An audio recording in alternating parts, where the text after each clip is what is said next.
Je dis simplement deux mots de Francis Varin. Dès le début, c'était ce qu'on appellerait un chercheur en institution. Il a bénéficié d'une fortune personnelle.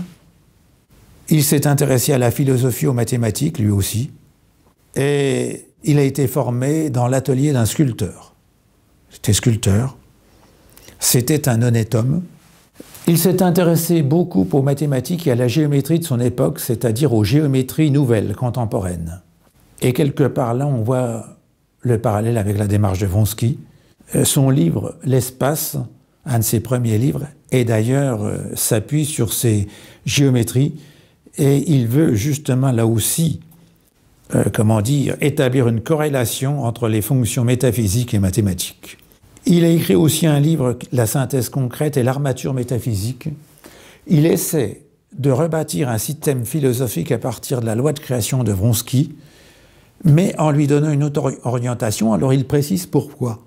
Je donne ces éléments. J'invite celles et ceux qui s'intéressent à la question, d'ailleurs, à relire les livres de Francis Varin.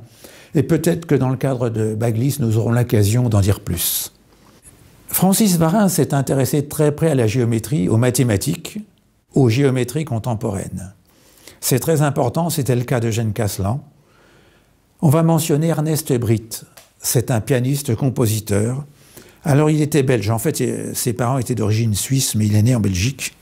C'est un pianiste de concert et il s'est livré de bonne heure à des recherches dans le même cadre qui est celui de Vronsky, de Camille Durutte.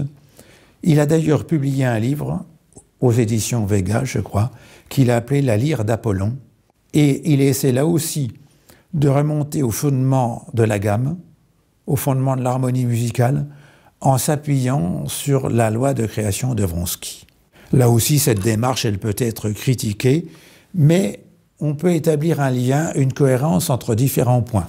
Et d'ailleurs, c'est peut-être un sujet que nous envisagerons un jour, mais quelque part, Francis Varin a repris l'étude, l'analyse et une synthèse de Vronsky, Camille Durutte, Charles Henry et son cercle chromatique, et ses travaux contemporains autour d'Ernest Britt. Tout ça, d'ailleurs, explique d'une certaine manière pourquoi Eugène Caslan, au fond, et un petit peu Francis Varin, vont utiliser le cercle chromatique de Charles Henry pour structurer la loi de création de Vronsky. Et donc avoir recours au cercle, quelque part aussi, ça nous rappelle certaines démarches de Pierre Piob. Je voudrais aussi, dans la postérité, après la guerre, mentionner Augustin Berger. Alors je l'ai connu, c'est un des piliers d'Atlantis, et Augustin Berger, dans sa jeunesse, dans les années 30, a rencontré Francis Varin, qui l'a formé à Vronsky. Et Augustin Berger, après la guerre, a repris le flambeau de Francis Varin. Alors bien entendu, il n'était plus question d'une société Vronsky à Varsovie. Le rideau de fer était tombé sur l'Europe. Augustin Berger a créé une association de fêtes non déclarée, les Amitiés Vronskiennes de France. Il s'en intitulait le directeur gérant, et ça a été un groupe de travail qui pouvait rappeler l'ancien groupe paléosophique. Un certain nombre de noms sont passés par ce groupe des Amitiés Vronskiennes de France, et moi-même d'ailleurs j'ai bénéficié des lumières de M. Augustin Berger. Sur le sujet, j'ai une dette envers lui, et mon intérêt pour cela vient de là. Augustin Berger a communiqué d'ailleurs ces éléments à d'autres qui en ont fait usage. J'ai parlé des travaux d'ailleurs de Francis Varin, puis d'Augustin Berger. Il faut savoir qu'avant la guerre, autour des éditions Vega, un grand projet éditorial a vu le jour. C'est l'édition d'un ouvrage monumental de l'architecture naturelle, je passe sur le titre, signé Petrus Thalemarianus. Alors, j'aurai l'occasion de revenir dans un autre cadre là-dessus.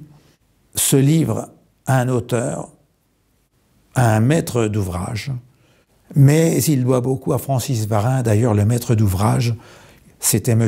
Pierre Bordeaux-Monrieux, était très lié à Francis Varin. Francis Varin est mort en 1940 et c'est M.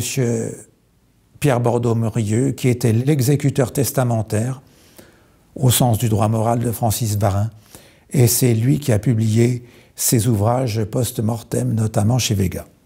Et d'ailleurs, il y a une note qui le précise, et les deux étaient en identité parfaite de pensée.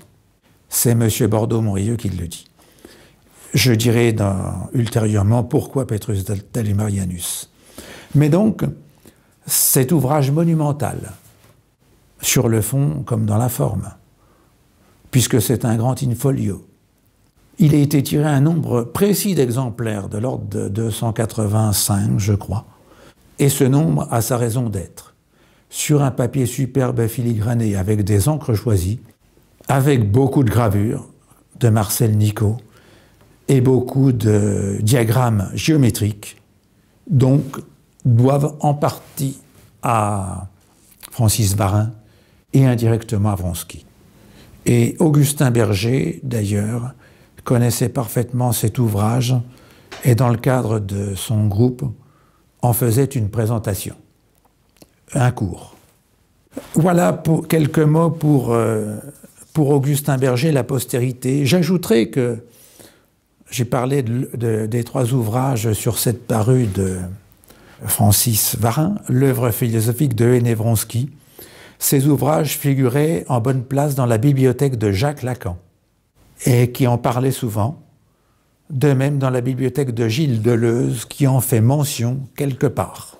Voilà quelques éléments de postérité, comme quoi, même si tout cela est très limité, Vronsky, la voix de Vronsky ne s'est pas perdue dans le désert.